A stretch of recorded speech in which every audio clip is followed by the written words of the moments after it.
Now, a protest against the shooting dead of a woman by a U.S. immigration agent in the city of Minneapolis has turned violent. Watch your back. Tensions flared when several demonstrators were detained by security forces monitoring the protest. On Wednesday, 37-year-old Renee Nicole Good was shot after officers surrounded her vehicle and ordered her to get out. The Department of Homeland Security says Good attempted to drive into them. Their shooting was an act of self-defense.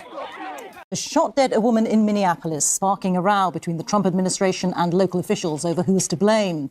The Department of Homeland Security claimed the woman had tried to run over officers with her car and called it an act of terrorism. Minnesota's Governor Tim Walz labelled the claims as propaganda, but President Trump, who's ordered the immigration raids, accused the victim of viciously running over the agent. Here's our North America correspondent Nada Tawfik and a warning that her report has images which you may find distressing.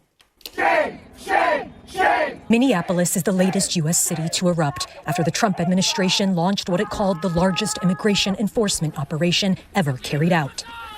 Protesters were already on edge as immigration officers flooded residential neighborhoods and business areas. Then on Wednesday, the crackdown turned deadly after an ICE agent shot and killed a 37-year-old woman. The incident was filmed by those on the scene. Here, ICE officers aggressively approach a maroon SUV blocking the residential street, ordering the woman inside to get out of her vehicle before trying to open the door. She tries to drive away, but another agent opens fire. 3 shots are heard, and the vehicle loses control and crashes. Witnesses react in shock and anger. Dude, you shot her! I'm trying to help! No! You know, they pulled the person out onto the snow. There was some difficulty getting the ambulance through due to the number of ICE vehicles. They took the person away and started pushing people off the sidewalks. The Homeland Security Secretary, an enthusiastic enforcer of the president's immigration raids, accused of ICE vehicles. They took the person away and started pushing people off the sidewalks.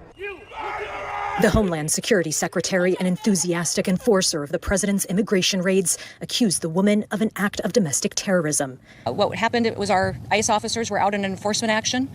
They got stuck in the snow because of the adverse weather that is in Minneapolis. They were attempting to push out their vehicle, and a woman attacked them and those surrounding them and attempted to run them over and ram them with her vehicle. An officer... Here, ICE officers aggressively approach a maroon SUV blocking the residential street,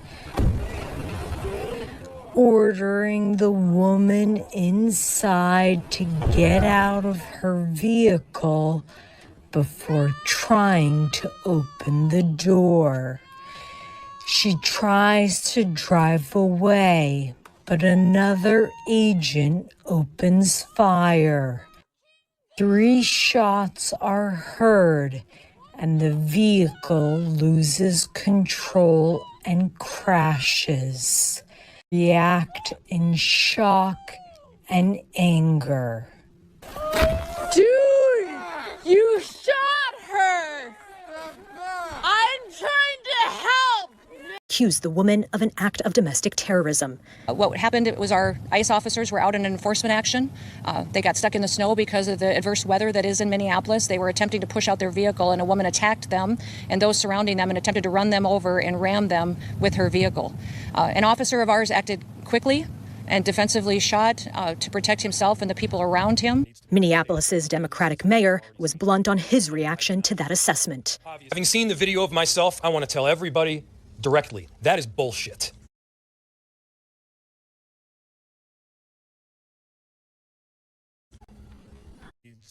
Minneapolis's Democratic mayor was blunt on his reaction to that assessment.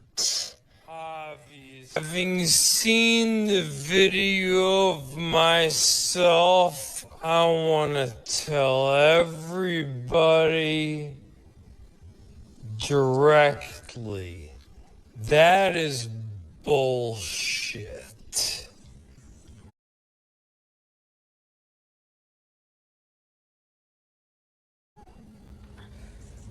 This was an agent recklessly using power that resulted in somebody dying. getting killed. What we're seeing is the consequences of governance designed to generate fear, headlines, and conflict. It's governing by reality TV. And today that recklessness cost someone their life. This is just the latest confrontation between the federal government and Democratic-led states. The fear is that the fury on the streets could now boil over.